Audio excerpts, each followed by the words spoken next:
The following is the story of a man who was arrested for 20 months by the Erdogan regime for his affiliation with the Gulen movement. I am a civil engineer, father of 4. I served in public sector for 8 years and ran huge projects for state. First, I was suspended, then I was dismissed.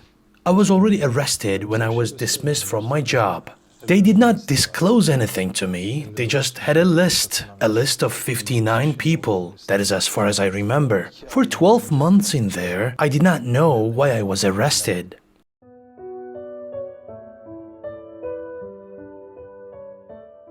They accused me with having a bank account at Bank Asya, the Dialogue communication app, and my kids were attending the schools of Gulen movement. So this was all the substantial evidence for my arrest. My felony was sending my kids to a good school. My felony was having a bank account at a perfectly legitimate bank.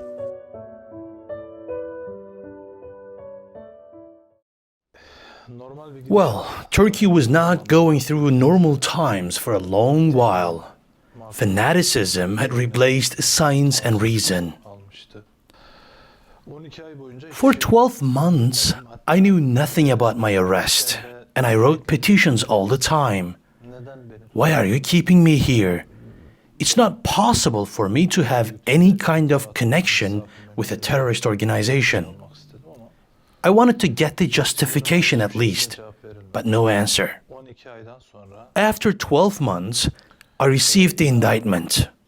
Yes, there was an anonymous witness who had taken notes back in time.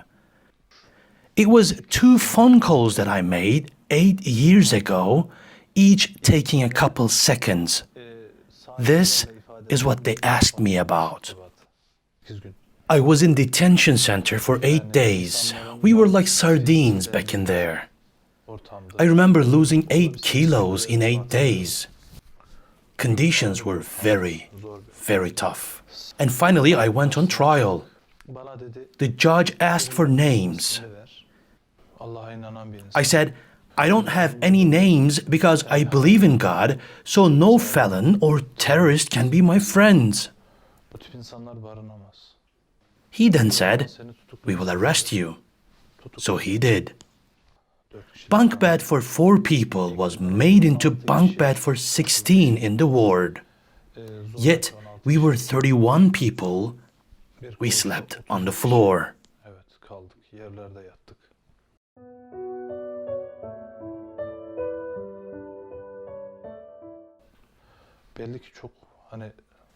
I thought I was strong.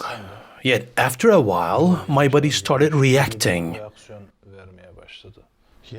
The food was terrible. I felt constant pain and rash, and I still have some. See the whites here? My skin has deteriorated. They were pressing us in a systematic manner, and this started creating different symptoms. One day, I feel like vertigo. The other day, there shows up a mess on my foot, and there's always this rash.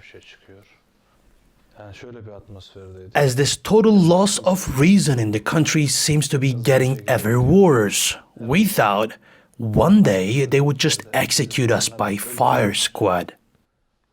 This was the kind of vortex we were in.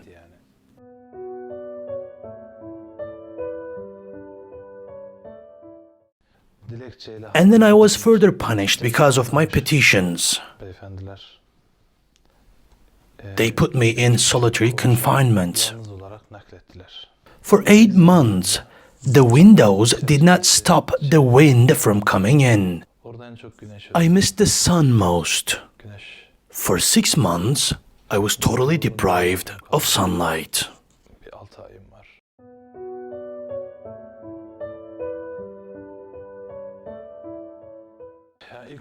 And interestingly enough, I was released in my first trial. All the nonsense that they threw at me fell off one by one. They had claimed that I was in the management of a terrorist organization. Then they downgraded the accusation to membership, and then they released me with judicial control. The lawyer that I hired suggested that I would plead guilty for something that I didn't do, and I wasn't. And he suggested that I would throw baseless accusation to other people to save myself. And he was supposed to defend me. That suggestion was an insult on my self-respect. It felt like my life ended in the last 13 days. I have forgotten about my kids, my wife, everything. I was about to lose it. Meanwhile, my wife had to move back in her hometown. I did not have much savings. I managed huge projects, by the way, for public authority, for public good. The politicians won many votes with the projects that I managed. I'm talking about the politicians that put me in. In my professional life, I didn't make anything other than my official salary. We would make a lot of money if we just went a little bit sideways. Two things were dictated on us. Either declare your friends as terrorists, accuse them to save yourself, or your life practically ends here.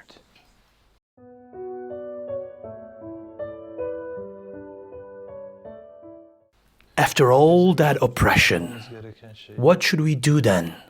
I think the best thing we should do is to try and reach out to the conscience of those unfair and immoral people. I think this is the best we can do in this life. Well, the other life, the afterlife, is up to the Creator.